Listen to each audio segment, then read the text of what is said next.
First aid medical platform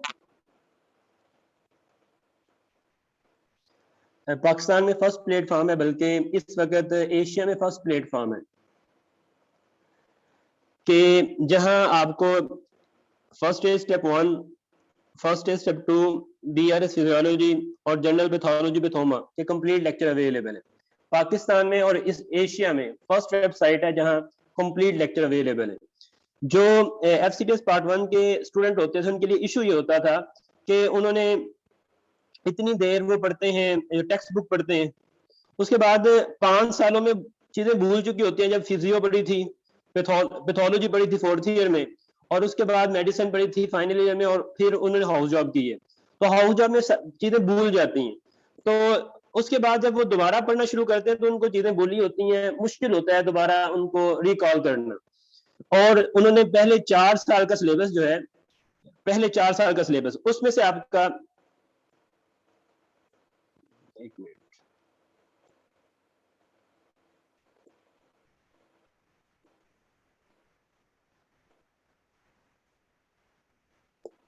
उस पहले 4 साल के सिलेबस से, पहले 4 साल के सिलेबस से आपका FCTS पार्ट 1 का एग्जाम होता है।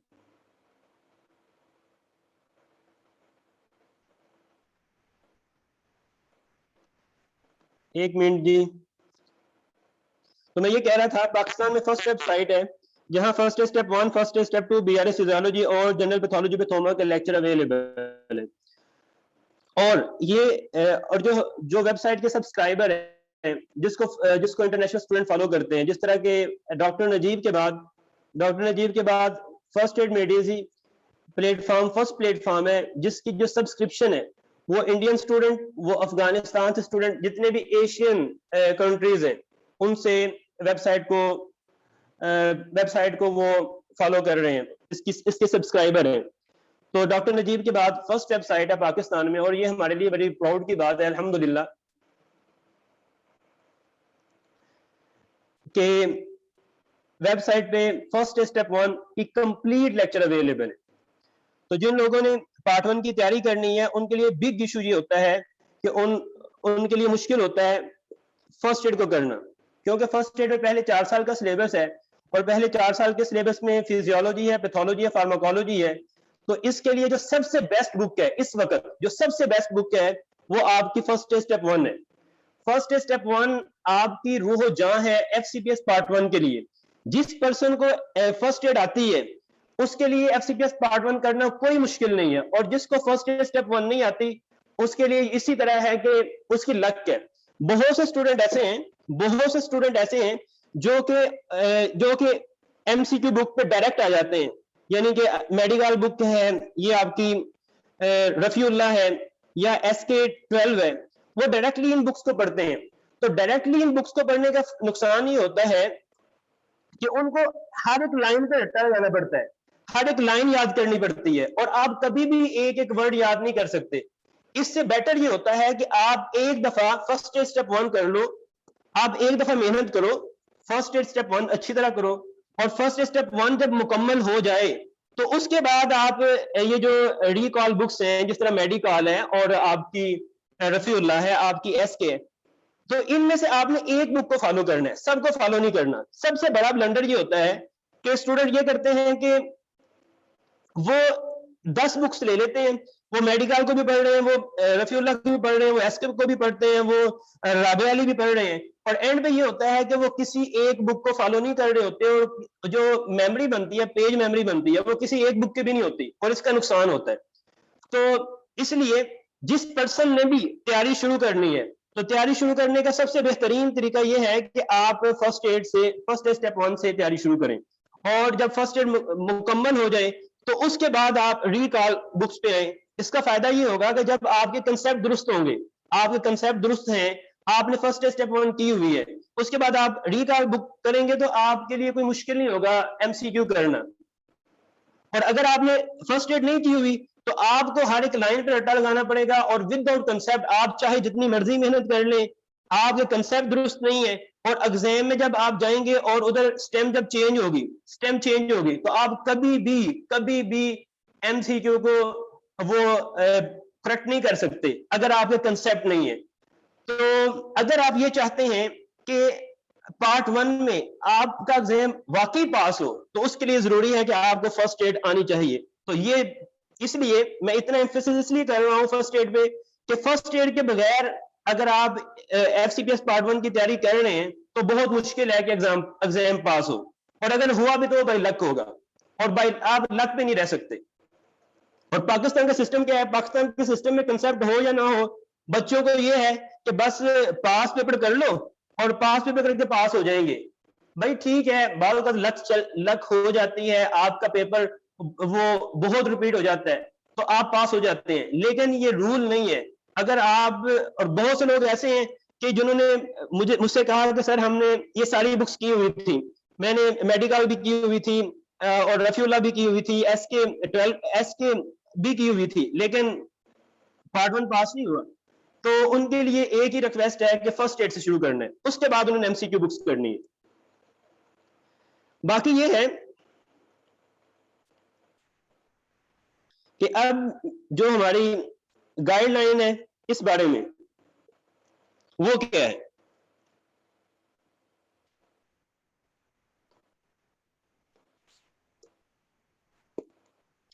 जो फर्स्ट एड मेडिजी प्लेटफॉर्म है, जिस तरह मैंने आपको बताया कि पाकिस्तान में फर्स्ट प्लेटफॉर्म है जहां फर्स्ट एड स्टेप 1 के लेक्चर अवेलेबल है, और स्टेप 1 में जो बिग हर्डल है वो फर्स्ट एड स्टेप 1 है। फर्स्ट एड स्टेप 1 आती है तो आपके लिए पार्ट 1 करना कोई मुश्किल नहीं है।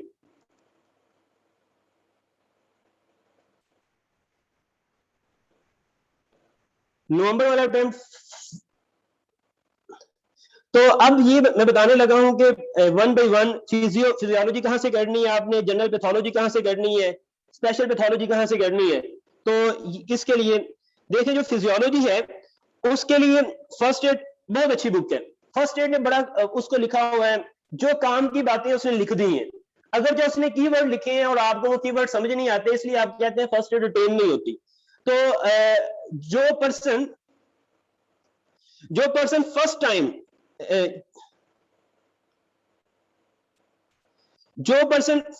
फर्स्ट एड पढ़ना शुरू करता है वो कीवर्ड को नहीं समझ सकता। तो इसलिए एक बात है, ये जो गाइडलाइन है ये जनरल गाइडलाइन है। जनरल गाइडलाइन का मतलब ये है कि ये नहीं है कि आप हमारे प्लेटफॉर्म से तैयारी करेंगे तो वो गाइडलाइन कुछ और है। तो लेकिन यहाँ मैं जनरल गाइडलाइन उसके लिए भी बताऊंगा जो हमारे प्लेटफॉर्म से तैयारी कर रहे हैं, या फिर जो इंडिपेंडेंट खुद से तैयारी कर रहे हैं उनके लिए गाइडलाइन क्या है। जो person first aid medicine platform को नहीं फॉलो कर रहा, उसके लिए जरूरी है कि वो BRS फिजियोलॉजी पहले करे, उसके बाद फर्स्ट एड स्टेप 1 करे, क्योंकि फर्स्ट एड स्टेप 1 में कीवर्ड लिखे हुए हैं और बगैर पहले कंसेप्ट बनाए हुए फर्स्ट एड स्टेप 1 समझ नहीं आएगी, फिजियोलॉजी समझ नहीं आएगी फर्स्ट एड से। तो उसके लिए जरूरी है कि पहले आप BRS फिजियोलॉजी करें, आपके कंसेप्ट अच्छे हो, फिर आप फर्स्ट एड करेंगे तो आपको फर्स्ट एड समझ आएगी। लेकिन जो हमारी वेबसाइट फर्स्ट एड मेडिजी के सब्सक्राइबर हैं और वो फर्स्ट एड के लेक्चर सुन रहे हैं, उनके लिए क्या है कि वो BRS फिजियोलॉजी स्किप कर सकते हैं, क्योंकि जो बातें BRS फिजियोलॉजी में लिखी हुई है फर्स्ट एड के लेक्चर में वो उधर बता दी गई हैं। तो बजाय कि वो अपना टाइम इधर वेस्ट करें BRS फिजियोलॉजी को करने के लिए, वो डायरेक्टली फर्स्ट एड कर सकते हैं, क्योंकि जो कीवर्ड है फर्स्ट एड के वो लेक्चर में वो कवर करवा दिए हुए हैं।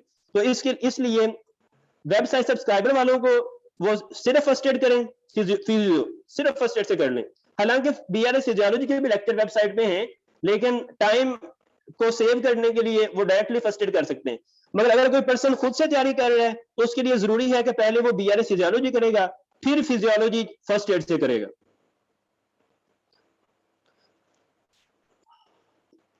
उसके बाद है जनरल पैथोलॉजी। जनरल पैथोलॉजी की जो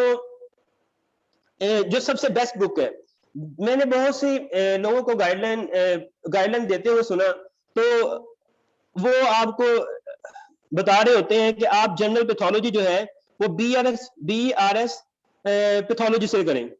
देखिए, वर्ल्ड में जो सबसे बेस्ट बुक है फॉर पैथोलॉजी, जो कंसाइज बुक है, जो सबसे बेस्ट है, जो फॉलो की जाती है, वो आपकी BRS पैथोलॉजी नहीं है, वो पैथोमा बुक है। तो पैथोमा के लेक्चर है बाय डॉक्टर हाफिज आतिफ। तो पैथोमा के, या आप खुद जो है उसके पहले 3 से 4 जो चैप्टर हैं पैथोमा के, जनरल पैथोलॉजी के, वो आप उनको कर लें, बजाय कि आप बीएलएस पैथोलॉजी एक मुश्किल बुक है, आप पैथोमा से जनरल पैथोलॉजी वाला कवर कर लेंगे तो जबरदस्त है। उसके बाद स्पेशल पैथोलॉजी। जो स्पेशल पैथोलॉजी है, जो फर्स्ट एड ने स्पेशल पैथोलॉजी लिख दी है, वो मोर देन एनफ है, मोर देन एनफ है, अगर आपको वो आती है। चाहे वो पैथोलॉजी में एफसीपीएस पार्ट 1 दे रहे हैं, चाहे किसी में भी दे रहे हैं, आपने इसके लिए रॉबिन वगैरह जो इस तरह की बुक्स हैं उनको फॉलो नहीं करना। Only first aid special pathology मोर देन एनफ है। लेकिन अब फिर वही बात कि फर्स्ट एड थोड़ी मुश्किल बुक है, उसने कीवर्ड लिखे हुए हैं, उसने आपको समझाया नहीं है, एक्सप्लेन नहीं किया, तो उसके लिए आपको लेक्चर्स हेल्प करेंगे जो फर्स्ट एड के लेक्चर में। और फर्स्ट एड लेक्चर सुनने के बाद कभी ऐसा नहीं होगा कि आप कहें सर लेक्चर सुने और फिर समझ नहीं आया। और माइक्रोबायोलॉजी इम्यूनोलॉजी, ये first aid more than enough है। अगर किसी ने माइक्रोबायोलॉजी और इम्यूनोलॉजी फर्स्ट एड से कर ली है, बिलीव मी, उसका जो पेपर है एफसीपीएस पार्ट 1 का, वो इससे बाहर नहीं आएगा। इसके भी लेक्चर्स हैं, तो सब्सक्राइबर उसको फॉलो कर सकते हैं। तो न्यूरोलॉजी, न्यूरोलॉजी सीएनएस बहुत इंपॉर्टेंट है, सीएनएस बहुत इंपॉर्टेंट है, मगर जो आमतौर पे गाइड किया जाता है, जो आमतौर पे गाइड किया जाता है वो कैपलन न्यूरो इनैटमी का फॉलो किया जाता है कि आप इसको फॉलो कर लें, कैपलन न्यूरो एनाटमी से आप न्यूरो एनाटमी कर लें तो काफी है। जब हालांकि जो सीएनएस है, जो न्यूरो, अब सीएनएस में सिर्फ न्यूरो एनाटमी नहीं आती, सीएनएस में न्यूरो एम्ब्रियो भी आती है, न्यूरो एम्ब्रियो भी आती है, आपकी न्यूरो एनाटमी भी आती है सीएनएस में, आपकी न्यूरो फिजियोलॉजी भी आती है, और न्यूरोपैथोलॉजी भी आती है, और न्यूरो फार्माकोलॉजी भी आती है। जो कैपलन सर्जरी, कैपलन न्यूरो एनाटमी है, कैपलन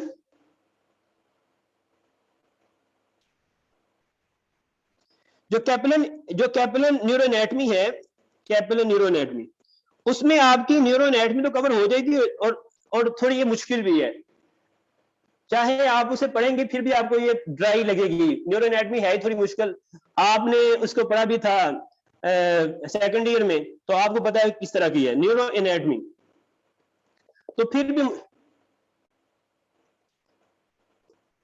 तो आपने जो न्यूरोलॉजी है उसकी न्यूरो एनाटमी भी करनी है, न्यूरो एम्ब्रियो भी करनी है, न्यूरो फिजियो भी करनी है, न्यूरोपैथोलॉजी भी करनी है, न्यूरो फार्माकोलॉजी भी करनी है।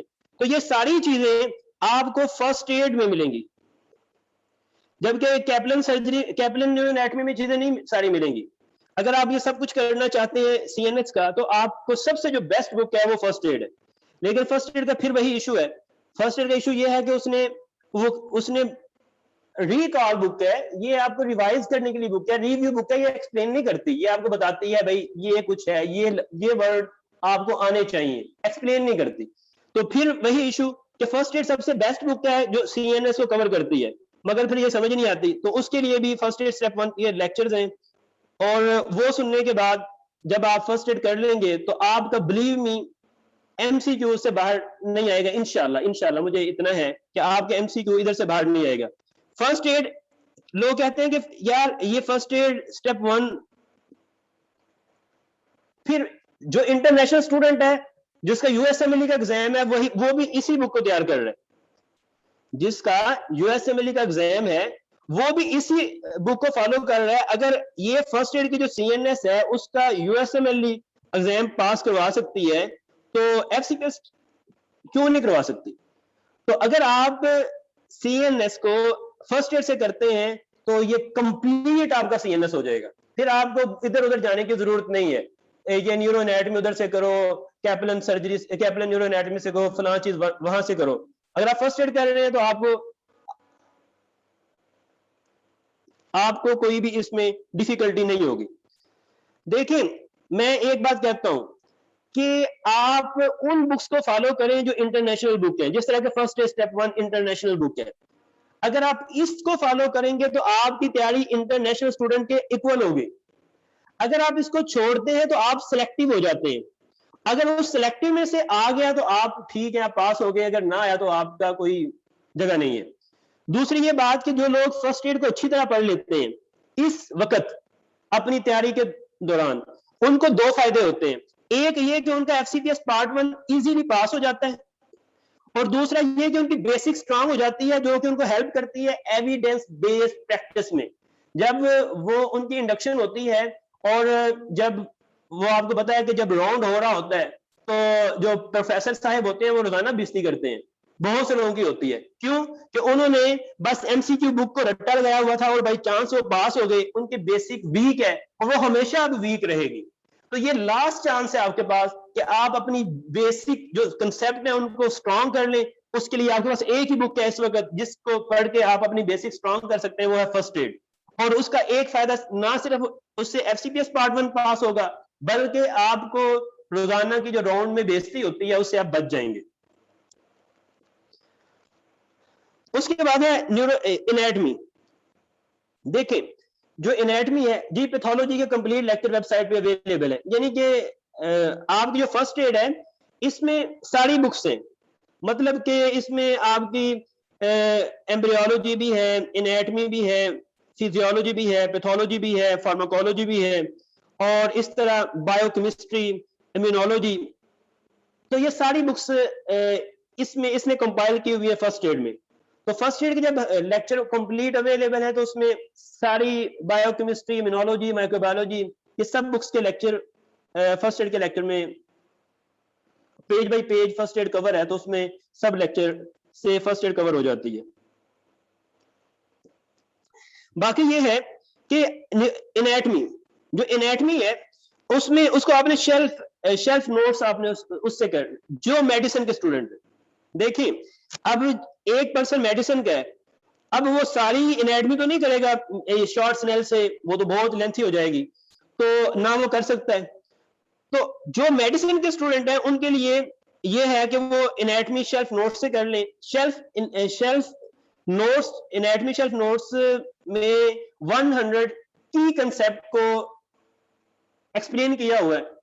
तो अगर आप मेडिसिन के कैंडिडेट या फिर पैथोलॉजी के कैंडिडेट या फिर साइकेट्री के कैंडिडेट, उनको जरूरत नहीं है कि वो एनाटमी को यानी शॉर्ट स्नेल से या कोई बड़ी बुक से करें जिस तरह के केएलएम है, तो उसके लिए वो सिर्फ ये इधर से करें एनाटमी शेल्फ नोट्स। और इसके भी लेक्चर वेबसाइट पे अवेलेबल है, एनाटमी शेल्फ नोट्स के लेक्चर भी वेबसाइट पे अवेलेबल है। ग्रुप में भी हम शेयर कर देंगे इसको। ऐसे इस Guyton physiology good book for physiology, हाँ गाइडन बहुत अच्छी बुक है, लेकिन जो एफसीपीएस पार्ट 1 की तैयारी कर रहा है वो गाइडन पे नहीं जाएगा, वो तो फिर उसकी गाइडन पढ़ते पढ़ते वो गाइडन ही पढ़ेगा और कुछ नहीं पढ़ेगा। तो उसके लिए आपने फर्स्ट एड ही करनी है फिजियोलॉजी के लिए। लेकिन जो हमारे सब्सक्राइबर नहीं है और जो लेक्चर नहीं सुन रहे, वो पहले बीआरएस फिजियोलॉजी करेंगे फिर वो फर्स्ट एड करेंगे। अगर वो डायरेक्ट फर्स्ट एड करते हैं तो डायरेक्ट फर्स्ट एड समझ नहीं आनी। उसके बाद है गायनी के जो मैं गायनी की ये पहला है एफसीपीएस मेडिसिन गाइडलाइन, जो अभी ये वाला टॉपिक है ये एफसीपीएस मेडिसिन गाइडलाइन का है।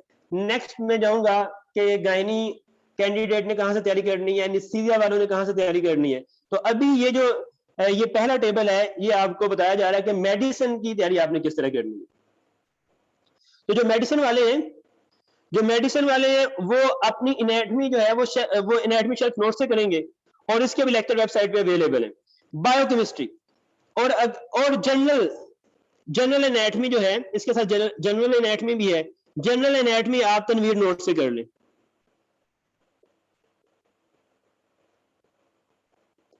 बाकी जो एनएलई के स्टूडेंट्स हैं, ये जो वेबिनार है ये एफसीपीएस वाले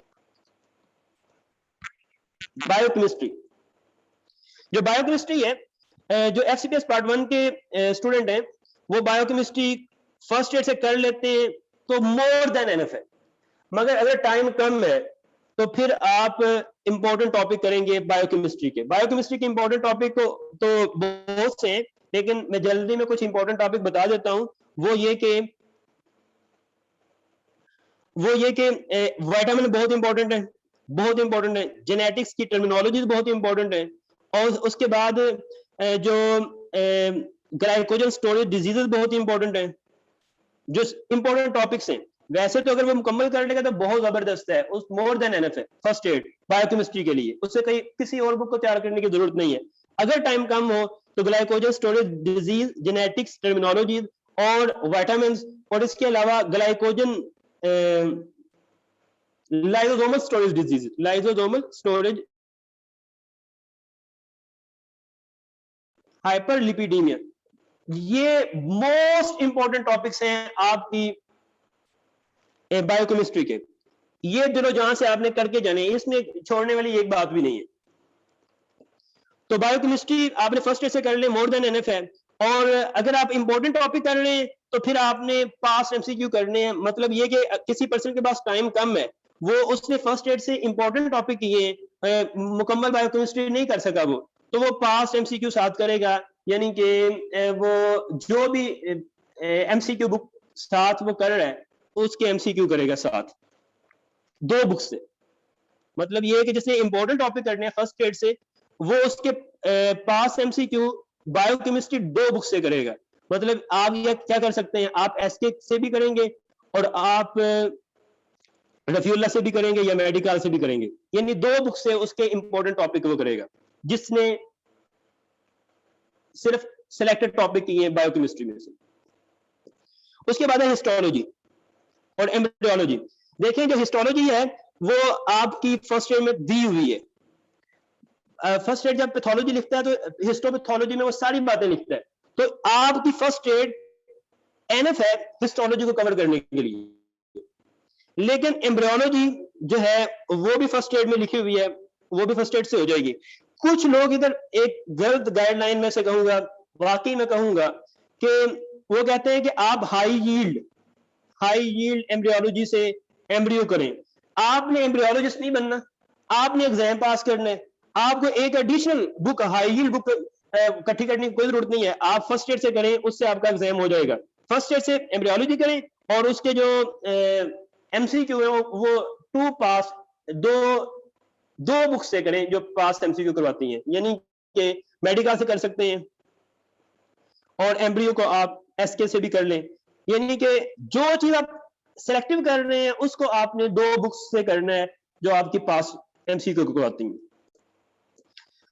और ये कर लें कि एम्ब्रियोलॉजी फर्स्ट एड में लिखी हुई है, साथ तनवीर नोट से कर लें तो मोर देन एनफ है।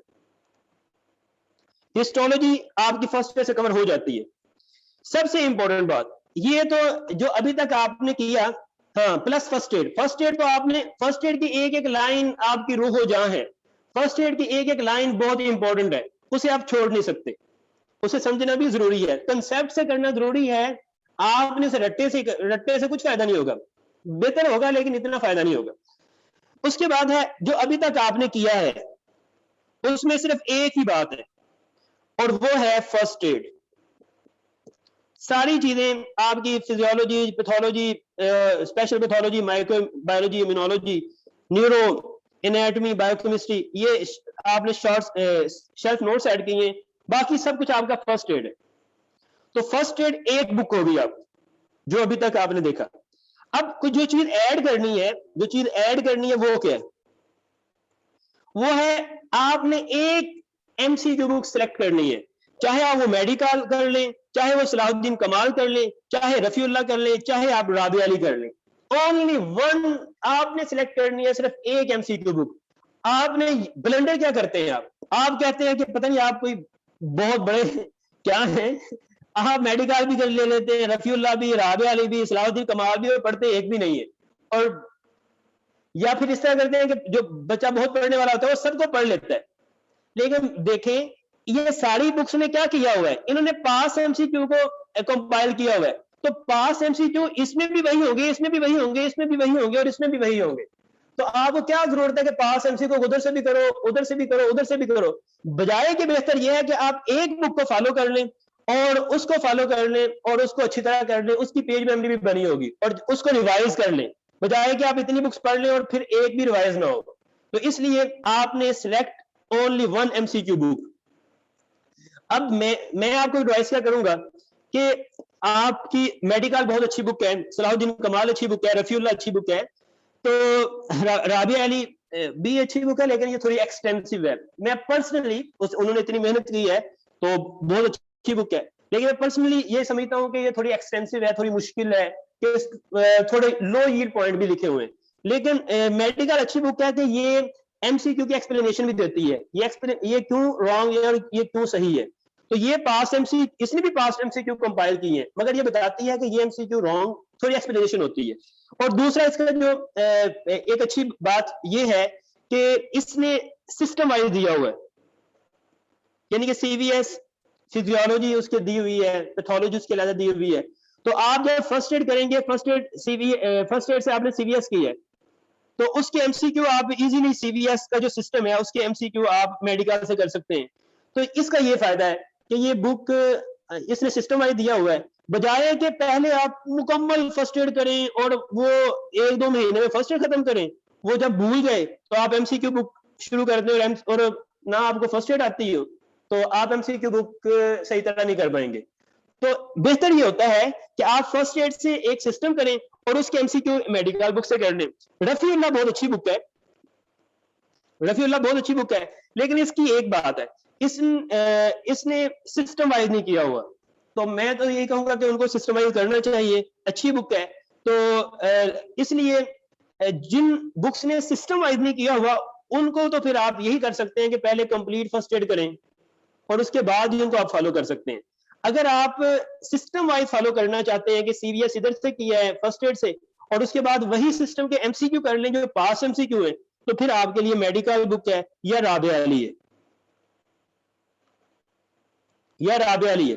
तो इन दोनों बुक्स में मैं ज्यादा जो मेरा रुझान है वो मेडिकल की तरफ है, जो मैं प्रेफर करता हूँ। बाकी बुक्स अच्छी हैं। तो रफीउल्लाह अच्छी बुक है, लेकिन सिस्टम वाइज नहीं है, तो फिर आपको पहली सारी फर्स्ट एड करनी पड़ती है, फिर आप रफीउल्लाह कर सकते हैं। तो एक और बात, सलाहुद्दीन कमाल की एक बुक है, वो है फर्स्ट एड, इसकी ये शेप बनी हुई है। सलाहुद्दीन कमाल की एक बुक है एस के फर्स्ट एड। इसके जो मुझे अच्छी चीज लगी वो ये थी कि उन्होंने ये किया है कि सीवीएस कंपाइल किया है, उसे शॉर्ट किया है। मैं ये नहीं कहता कि आप जो वो शॉर्ट किया है उसे पढ़ें, लेकिन मैं ये कहता हूँ इसके एंड पे उन्होंने सीवीएस के 1 लाइनर एमसीक्यू लिखे हुए हैं कि सीवीएस से ये वाले एमसीक्यू आए हुए हैं और उसको 1 लाइन में लिखा हुआ है, तो वो उसको फॉलो कर लें। जब आप फर्स्ट एड से सीवीएस करें, फर्ज के यहाँ से सीवीएस किया है, उसके बाद आप मेडिकल बुक से सॉरी उसके बाद आप ये जो एस के फर्स्ट एड है, इसके जो सीवीएस के 1 लाइनर एमसीक्यू जो 1 लाइनर एमसीक्यू है वो कर लें, और उसके बाद आपने जो एक्चुअल बुक है अपनी एक एमसीक्यू बुक को फॉलो करना था वो मेडिकल है, इसको फॉलो कर लें, तो ये बेहतरीन हो जाएगा बुक, यानी कि ये बेहतरीन होगा। पहले आप फर्स्ट से सीवीएस करें, फिर उसके 1 लाइनर एमसीक्यू पास एमसीक्यू एसके से करें, और उसके बाद आप मेडिकल बुक से सीवीएस के पास एमसीक्यू कर लें। तो ये सबसे बेस्ट अप्रोच होगी आपकी, पार्ट 1 को पास करने के लिए सबसे बेस्ट अप्रोच होगी। सर मेडिकल, अच्छा दूसरी बात ये है कि अभी एक, क्योंकि तो एफसीपीएस मेडिसिन गाइडलाइन जो एक बुक का आपने फॉलो करनी है वो है फर्स्ट स्टेप 1, और फर्स्ट स्टेप 1 खुद से कर लें तो खुद से कर लें।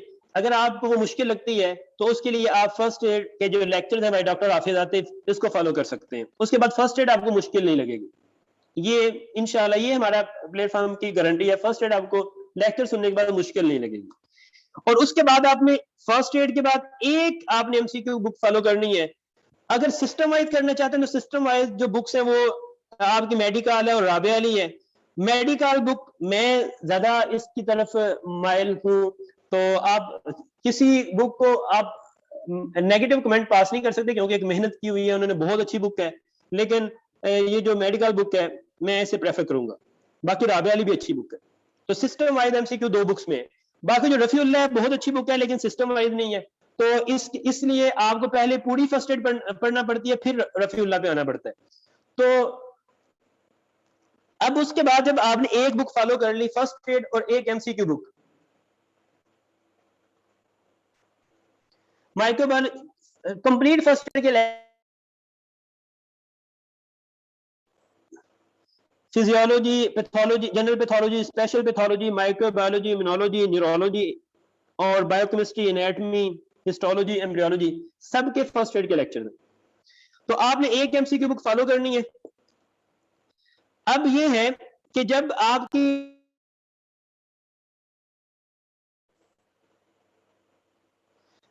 तैयारी एंड पे पहुंच जाए तो आपने एसके 12 या रफी 12 से एक बुक को फॉलो करना है।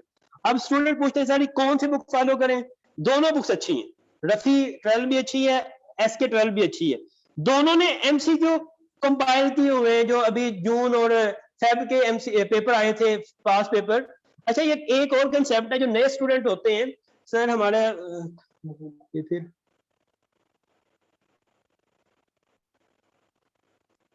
अच्छा, मैं आपको रिप्लाई करता हूँ। अच्छा, जो आपकी एसके 12 और रफी 12 है, दोनों ने जून और फेब के पेपर, यानी कि जून का पेपर अगस्त में हुआ था, इसके पेपर कंपाइल किया हुआ है, जून फेब। तो आपको इसलिए ये करते हुए दोनों में पास पेपर है, तो दोनों को एक चूज कर लें, जो मर्जी चूज कर लें, चाहे एसके 12 कर लें या रफी 12 कर लें, तो ये आपकी मर्जी है, दोनों सेम है। एक और नए स्टूडेंट को एक चीज जरा मुश्किल होती है, वो कहते हैं ये गोल्डन फाइल क्या चीज है? गोल्डन फाइल पास पेपर्स हैं, जिस तरह के ये एसके 12 गोल्डन फाइल है। एसके 12 गोल्डन फाइल में आपके ये जो अगस्त नहीं, जून अटेम्प्ट और फेब, इस केस में पेपर है, इसी तरह ना इसमें अगस्त और फेब के पेपर है। तो ये आपके पास पेपर को कंपाइल किया हुआ है और उनको आप गोल्डन फाइल कह रहे हैं। जो मर्जी फॉलो कर लें, एसके 12 भी अच्छी है, रफी भी अच्छी है, लेकिन एक फॉलो करें। उसके बाद है फिर alpha state step 1 BRS physiology, Pathoma general pathology lectures, anatomy shelf notes lecture, gynae obs के लेक्चर, ये वेबसाइट पे अवेलेबल है, तो इसको आप फॉलो कर सकते हैं। लेकिन फिर मैं कह रहा हूं जो लोग वेबसाइट सब्सक्राइबर हैं वो फर्स्ट बीआरएस फिजियोलॉजी स्किप करेंगे, हालांकि इसके लेक्चर हैं, वो डायरेक्टली फर्स्ट एड करेंगे। लेकिन जो खुद से तैयारी कर रहे हैं उन्होंने फिजियोलॉजी पहले करनी है, फिर फर्स्ट एड करनी है, इस तरह उनको समझ नहीं आएगी। Sir please question answer session last. जी ओके, मैं आपसे जो आपने, हाँ जी, एक और क्वेश्चन है कि अरेटा क्या होता है? अरेटा ये होता है कि जब ये आपकी बुक्स है ना, जिस तरह के मेडिकल बुक है, सलाहुद्दीन कमाल है, इन सब बुक्स में रिकॉल हैं, पास पेपर्स हैं, तो उनमें मिस्टेक्स हैं, उनमें रॉन्ग आंसर लिखे हुए हैं, यानी सारे एमसीक्यू ठीक नहीं है।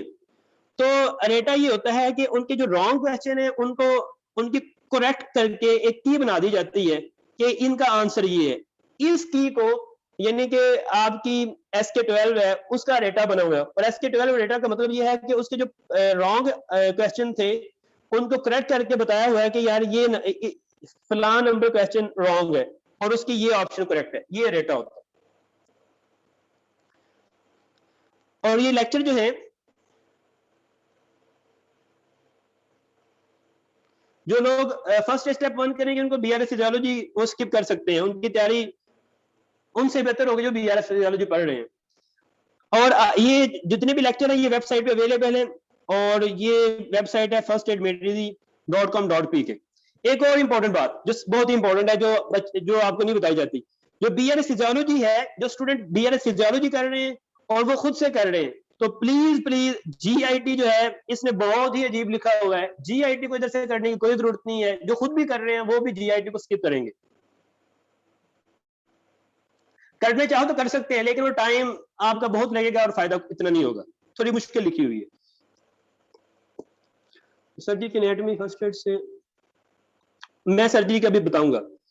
तो साइकेट्रिक गाइडलाइन, एफसीपीएस साइकेट्री, तो सेम चीजें वही है जो मैंने अभी बताई थी कि आपने फिजियोलॉजी फर्स्ट एड स्टेप 1 से करनी है। अगर आप खुद से तैयारी कर रहे हैं तो पहले बीआरएस फिजियोलॉजी करेंगे, फिर फर्स्ट एड करेंगे, और अगर सब्सक्राइबर हैं तो फिर लेक्चर से करेंगे। General pathology Pathoma lecture by doctor Hafiz Atif, special pathology lecture by doctor Hafiz Atif.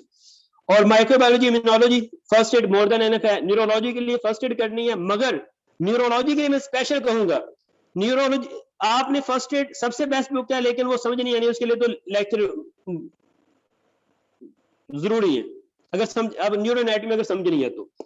बाकी है एनाटॉमी शेल्फ नोट्स, एनाटॉमी अगर से करनी है, लेकिन जो साइकियाट्री के लिए स्पेशल चीज है, जो स्पेसिफिक आपने जिस पे फोकस करना है, वो ये है फर्स्ट एड तो एक बुक हो गई आपकी, वो तो आपको वो सेम है जिस तरह के मेडिसिन की तैयारी है, लेकिन जो चीज साइकियाट्री वाले स्टूडेंट होंगे उन्होंने फोकस करना है साइकियाट्री वाला पोर्शन फर्स्ट एड स्टेप 1 से, या फर्स्ट स्टेप 2 से भी कर सकते हैं, लेकिन एक से भी कर ले काफी है।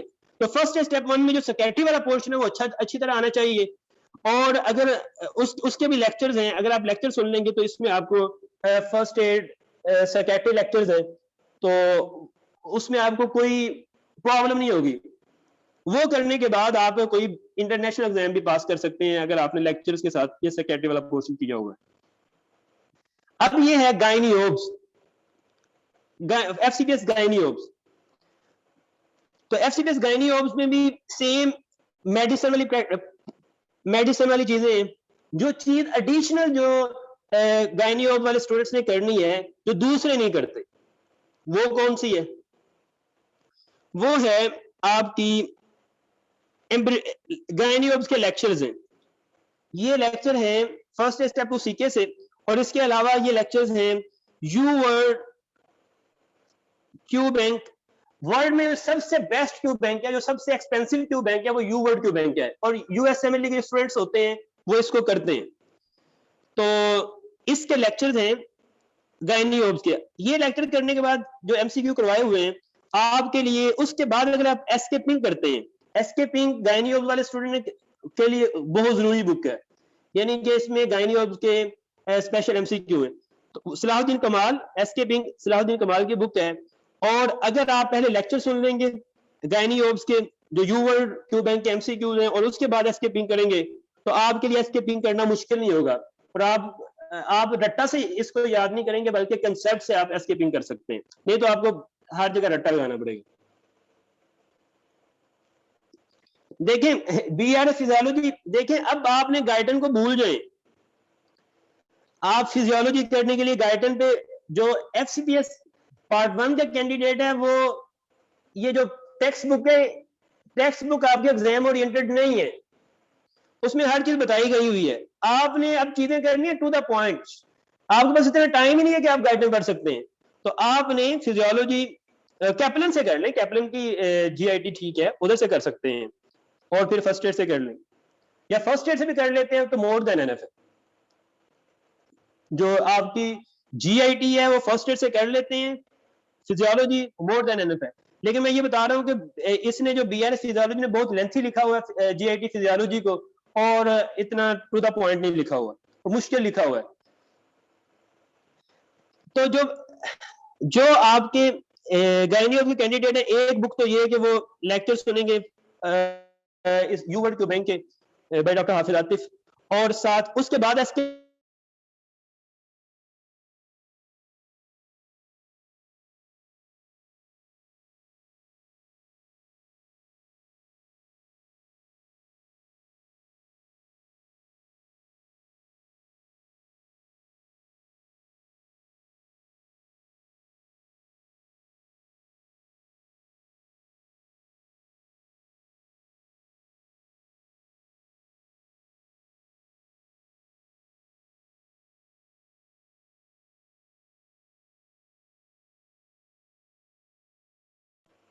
अच्छा मैं ये बता रहा था कि जो गायनियोब से कैंडिडेट हैं उनके लिए पहली बुक जो है वो फर्स्ट एड है, ठीक है।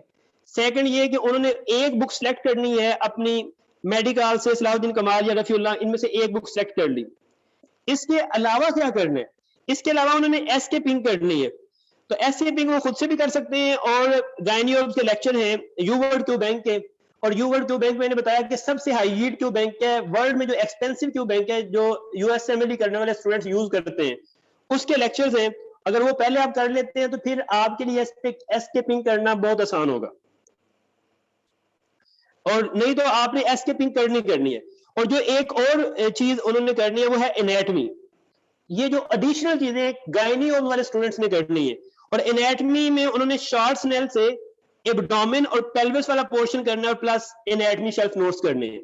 तो ये चीजें कौन कौन सी चीजें जो एडिशनल करनी है गायनियोम के स्टूडेंट ने, एक तो ये कि उन्होंने एसके पिंक करनी है सलाउद्दीन कमाल, और एनाटमी करनी है शॉर्ट स्नेल से एब्डोमेन और पेल्विस वाला portion. Upper limb lower limb पे उन्होंने इतना फोकस नहीं करना, मगर एग्जाम में जाने से पहले उनको ये चीजें एडिशनल तौर पे जो कि मेडिसिन वाले स्टूडेंट ने नहीं की थी वो करेगा, और एनाटमी शेल्फ नोट्स भी साथ ऐड करने।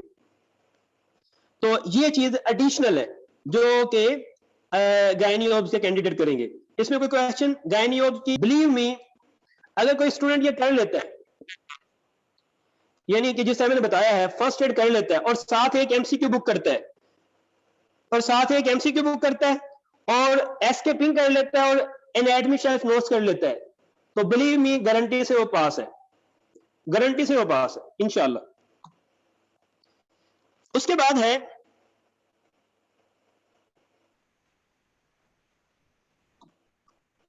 एसके पिंक क्या है? एसके पिंक में यही है कि आपने जो गायनियोब के कैंडिडेट है, एक तो फर्स्ट एड स्टेप 1 वो करेंगे, दूसरा select only one MCQ book, वो आप एक कर ले, मेडिकल सलाउद्दीन कमाल रफीउल्लाह या राबिया से एक बुक सिलेक्ट कर ले।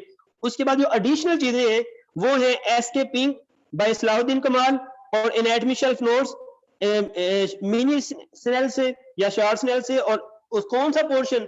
एब्डोमेन और पेल्विस वाला पोर्शन, और प्लस एनाटमी शेल्फ नोट्स। अगर ये कर लेते हैं, बिलीव मी, उनका एग्जाम पास है। यूवर्ड क्यू बैंक जो है, क्योंकि मैंने जब यूएस में किया तो ये यूवर्ड क्यू बैंक के एमसीक्यू के लेक्चर्स हैं, और ये करने के बाद आप आधे गायनोकोलॉजिस्ट बन जाते हैं। तो अगर आप पहले ये कर लेते हैं और फिर एसके पिंक करते हैं, तो एसके पिंक को रट्टा नहीं लगाना पड़ेगा भाई, कंसेप्ट आप कर लेंगे, नहीं तो फिर आपको गायनी की वो सारी 10 टीचर तो आप कर नहीं सकते, तो उसके एमसीक्यू मुश्किल लगेंगे। और आपने 10 टीचर नहीं करनी। ऐसे गायनी वाले कैंडिडेट ने गायनी के करने के लिए, गायनी के एमसीक्यू करने के लिए कोई 10 टीचर नहीं पकड़ लेनी कि मैं अब गायनोकोलॉजिस्ट बन जाऊं। और दूसरी इंपॉर्टेंट बात यह है, मेरे माइंड में अभी आई थी, फिर देखिए ये क्वेश्चन है, असल में जो पर्सन स्पेशल पैथोलॉजी को क्या गायनियोलॉजी के कैंडिडेट स्किप कर सकते हैं? नहीं कर सकते। आपकी सारी की सारी जो डिजीजेज हैं, सारी डिजीजेज है स्पेशल पैथोलॉजी में, अगर आप इसको स्किप कर देते हैं तो आप एग्जाम किस चीज का देने जा रहे हैं? सारी डिजीजेज पैथोलॉजी है, पैथोलॉजी होती है तो डिजीज होती है। अगर आप इसको स्पेशल पैथोलॉजी को वैसे स्किप कर देंगे तो एग्जाम क्या किस चीज के लिए देने जा रहे हैं? इसलिए आपने स्पेशल पैथोलॉजी करनी है, सारी डिजीजेज हैं यही, और इससे सिनेरियो बनेंगे, सिनेरियो डिजीजेज के बनते हैं, तो स्पेशल पैथोलॉजी बहुत इंपॉर्टेंट है।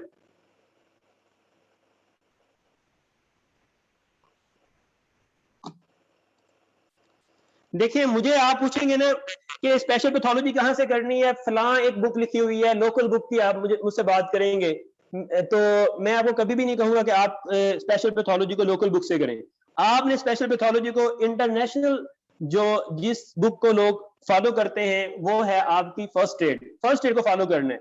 फर्स्ट एड को फॉलो करने का फायदा ये सिर्फ ये नहीं होगा कि आपका एग्जाम पास होगा, फर्स्ट एड को फॉलो करने से आपके कंसेप्ट भी दुरुस्त होंगे, और उसके बाद अगर फ्यूचर में आपको कोई प्लान बनता है कि मैंने एमसीपीएस करना है, एमआरसीपी करना है, तो वो भी आप कोई इंटरनेशनल एग्जाम भी दे सकते हैं। एनाटमी शेल्फ नोट्स में एनाटमी लिखी हुई है, वो मैं बताता हूं इसके बाद। मैं पहले इसको मुकम्मल कर लूं, फिर मैं आपके आंसर, आप अपने आंसर,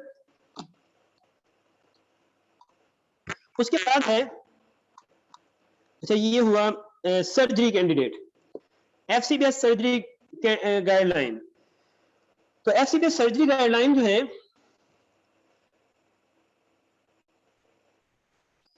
उसमें सेम वही जो फॉलो किया था मेडिसिन के लिए, आपने फिजियोलॉजी फर्स्ट एड से करनी है, general pathology Pathoma by doctor Hafiz Atif, special pathology first aid more than enough है। Microbiology, immunology, first aid more than enough है। न्यूरोलॉजी आपने न्यूरो एनाटॉमी कैप्लन से करने की बजाय आप फर्स्ट एड से करेंगे तो बेस्ट है, मगर फर्स्ट एड से आपको समझ नहीं आएगी, तो इसलिए डॉक्टर हाफिज आतिफ के लेक्चर आपको सुनने पड़ेंगे। और अगर आप सुन लेते हैं और फर्स्ट एड से न्यूरो एनाटॉमी कर लेते हैं तो मोर देन एनफ है। बाकी इसमें जो एडिशनल चीज है, जो इसकी यूनिक है, जो आपकी सर्जरी कैंडिडेट के लिए यूनिक चीज है, जो अलग है, सेपरेट है, वो है एनाटॉमी। इनकी एनाटॉमी बहुत ही इंपॉर्टेंट है, इनकी एनाटॉमी बहुत ही इंपॉर्टेंट है। और फर्स्ट एड डेफिशिएंट है सर्जरी कैंडिडेट की एनाटॉमी को कवर करने के लिए। फर्स्ट एड डेफिशिएंट है सर्जरी कैंडिडेट की एनाटॉमी को कवर करने के लिए, तो उसके लिए आपने शॉर्ट स्नेल पढ़नी है, उसकी एटलस देखें और साथ इसको रीड करें और अपनी विजुअल मेमोरी बनाएं। तो इसके लिए शॉर्ट स्नेल इंपॉर्टेंट है और साथ एनाटॉमी शेल्फ नोट्स। तो आपने एनाटॉमी जो है वो शॉर्ट स्नेल एनाटॉमी और एनाटॉमी शेल्फ नोट्स ये दोनों से करनी है। और दूसरी इंपॉर्टेंट चीज ये है कि एसके सलाहुद्दीन कमाल सर्जरी, एसके सर्जरी, ये दो चीजें यूनिक हैं उन स्टूडेंट्स के लिए जो कि सर्जरी की तैयारी कर रहे हैं। तो कोई मुश्किल नहीं है एसके सलाहुद्दीन कमाल, बाकी तैयारी सेम है। बाकी क्या है, फर्स्ट एड करनी है, एक एमसीक्यू बुक को फॉलो करना है सलाहुद्दीन कमाल रफीउल्लाह राबिया अली से, एक एमसीक्यू बुक, और जो उसके अलावा चीजें हैं वो है आपकी एसके सर्जरी भाई सलाहुद्दीन कमाल, और एनाटॉमी जो है वो शॉर्ट स्नेल से करनी है। एनाटॉमी उनके लिए बहुत इंपॉर्टेंट है, विदाउट इसके वो एग्जाम में जाना खतरनाक है। एनाटॉमी की ये शॉर्ट स्नेल से, तो उन्होंने ये इसको करना। उसके बाद है आपका radiology, FCPS radiology guideline by doctor Hafiz Atif. तो फर्स्ट स्टेप 1 लेक्चर,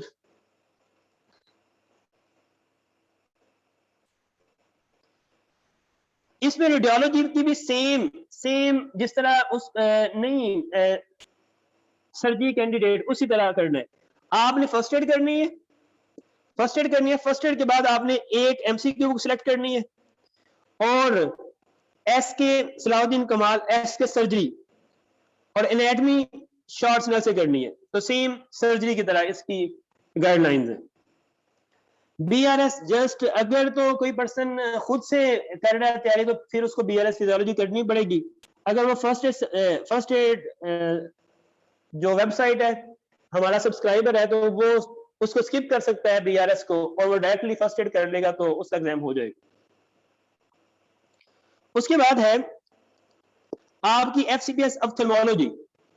जो FCPS ophthalmology guideline by doctor Hafiz Atif, इसमें भी वही है कि फर्स्ट एड करनी है आपने, फिर आपने select only 1 MCQ book medical Salahuddin कमाल रफीउल्लाह, और जो एडिशनल चीजें हैं, जो इसकी यूनिक चीजें वो हैं इसकी एडिशनल चीजें, वो एक तो ऑप्थेल्मोलॉजी के lecture by doctor Hafiz Atif, ये लेक्चर आपको जो ऑप्थेल्मोलॉजी के कैंडिडेट हैं, क्योंकि ऑप्थेल्मोलॉजी फर्स्ट एड में डेफिशिएंट है, तो उसके लिए आप अगर लेक्चर सुन लेंगे और साथ Osama ophthalmology notes, Snell ocular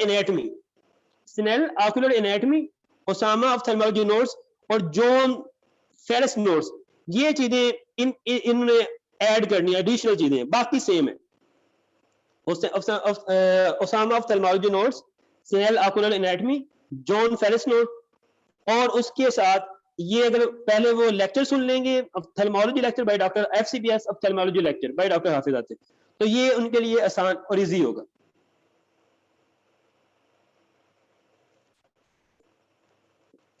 उसके बाद है एफसीपीएस एनेस्थीसिया। जो FCPS anaesthesia guideline by doctor Hafiz Atif, इसमें आपको पहले फर्स्ट एड वही सेम गाइडलाइन है, फिर आपकी select only 1 MCQ book medical, या इसमें एक एमसीक्यू बुक आपने फॉलो करनी है। और जो इसकी यूनिक चीजें एनेस्थीसिया वालों के लिए जो एडिशनल चीजें हैं वो है एसके एनेस्थीसिया, सलाहुद्दीन कमाल एनेस्थीसिया और आसम शोएब, ये 2 बुक्स हैं जो उन्होंने ऐड करनी है अपनी तैयारी में। बाकी सेम वही चीजें हैं, जो चीजें ऐड करनी है वो है सलाहुद्दीन कमाल। एनाटॉमी शेल्फ नोट्स के 100 एनाटॉमी के कंसेप्ट है, वो पीडीएफ में हम शेयर कर देंगे ग्रुप में, इसलिए आप परेशान ना हो। और जो एनेस्थीसिया के कैंडिडेट हैं वो फोकस करें, focus CVS system, respiratory system और सीएनएस फर्स्ट एड स्टेप 1 से उन्होंने सीवीएस को, रेस्पिरेटरी सिस्टम को और सीएनएस को एनेस्थीसिया वाले लोगों ने अच्छी तरह करना है। और बाकी ये है कि एसके एनेस्थीसिया, असलाहुद्दीन कमाल एनेस्थीसिया और आसम शोएब एनेस्थीसिया, उन्होंने ये एडिशनल बुक रीड करनी है। तो ये थे आपका गाइडलाइन कि आपने किस तरह तैयारी करनी है। तो बस इसमें जो काम की चीजें हैं वो सिर्फ इतनी है,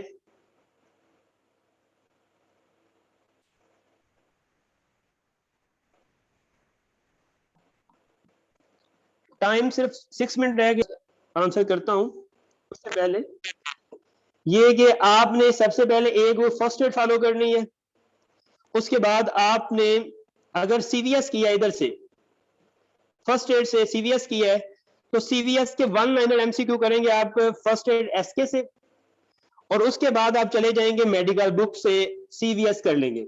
रेस्पिरेटरी सिस्टम किया आपने फर्स्ट एड से, फिर आप उसके 1 लाइनर एमसीक्यू, पास एमसीक्यू जो है वो एसके फर्स्ट एड से करेंगे, और फिर आप मेडिकल बुक से सीवीएस कर लेंगे। तो ये आपकी इजीली तैयारी हो जाएगी।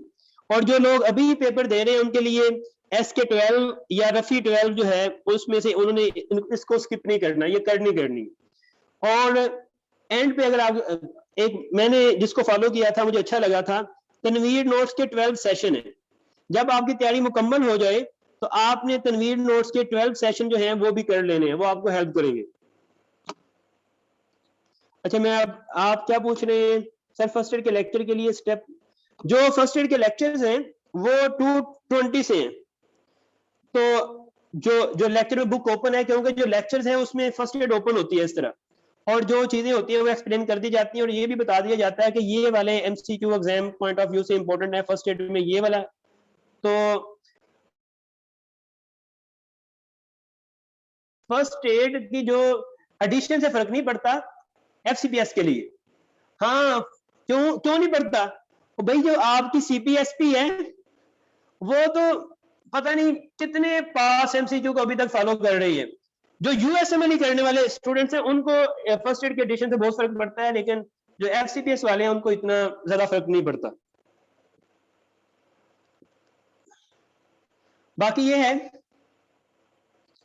कि कर सकता है, ये कोई जरूरी नहीं है कि वो हमारी सब्सक्रिप्शन को फॉलो करें।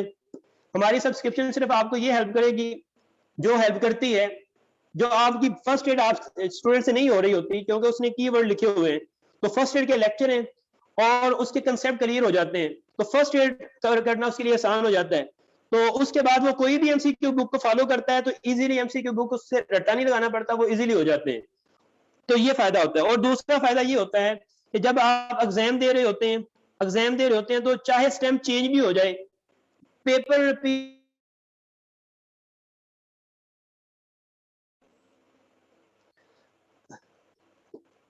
और दूसरी बात यह जिन लोगों ने फर्स्ट ईयर को अच्छी तरह किया हुआ है, एग्जाम में अगर स्टेम चेंज भी हो जाती है, पेपर रिपीट नहीं भी होता, और तो वो पर्सन फिर भी कॉन्फिडेंट होता है, वो कर लेता है। तो जिस पर्सन ने सिर्फ और सिर्फ एमसीक्यू किए होते हैं ना, पास एमसीक्यू, अगर स्टेम चेंज हो जाए, पेपर रिपीट ना हो, तो वो फिर पास करना मुश्किल हो जाता है।